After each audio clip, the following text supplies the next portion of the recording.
Two signatures survive on the Confessions of Guy Fawkes. The first, written before the Tower did its work, is firm and practiced, a soldier's hand. The second, days later, is a faint broken line that barely spells a word. No record says what happened between them. The paper says enough. This is the case of the Gunpowder Plot. England, 1605. A new king, James of Scotland, sat on the throne. England's Catholics, worn down by fines and persecution, had hoped for relief. The hope collapsed, and in the anger that followed, a Warwickshire gentleman named Robert Catesby decided on something without precedent.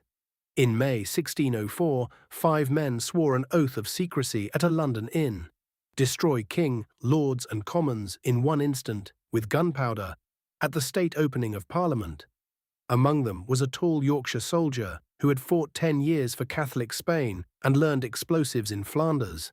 His name was Guy Fawkes, recruited because London did not know his face. Thomas Percy, a courtier with access, leased a house beside the House of Lords.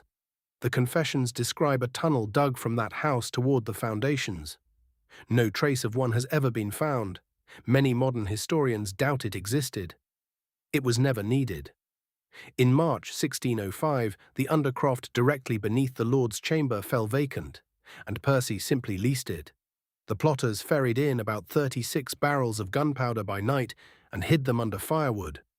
Fawkes lived on site as John Johnson, Percy's servant, keeping watch. Then the plot began to die by paper. On the evening of October 26th, Lord Monteagle, a Catholic peer, was handed an unsigned letter at supper. Retire to the country, for Parliament would receive a terrible blow, and yet not see who hurt it. Who wrote it, no one has ever explained in 400 years. The oldest guess is Francis Tresham, Monteagle's brother-in-law, who denied it to his death. Some historians have even argued the government wrote it themselves. The letter climbed to Robert Cecil, the king's spy master, then to the king, who read gunpowder into its words.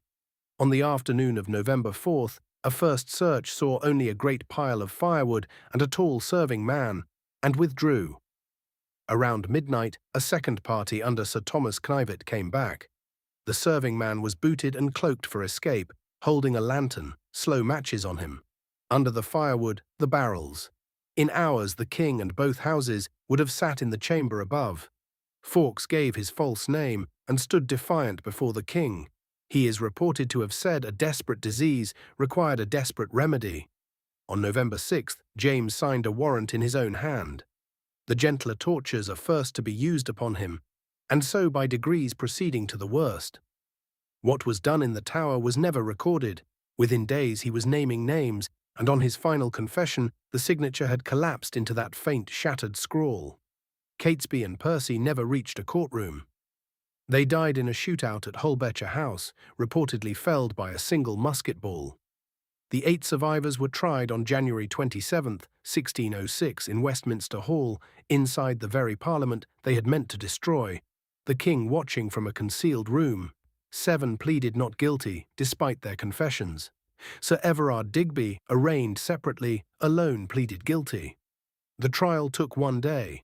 The sentence, the full traitor's death, hanged, drawn, and quartered. Over 2 days in late January, the scaffold did its work. 4 men at St. Paul's Churchyard, 4 at Old Palace Yard, in sight of the building they had marked for destruction. Fawkes went up the ladder last, wrecked by the Tower. By period accounts, he leapt and broke his neck, gone before the worst of it could reach him. Parliament made the 5th of November an annual Thanksgiving by law, and England has burned the guy for 400 years.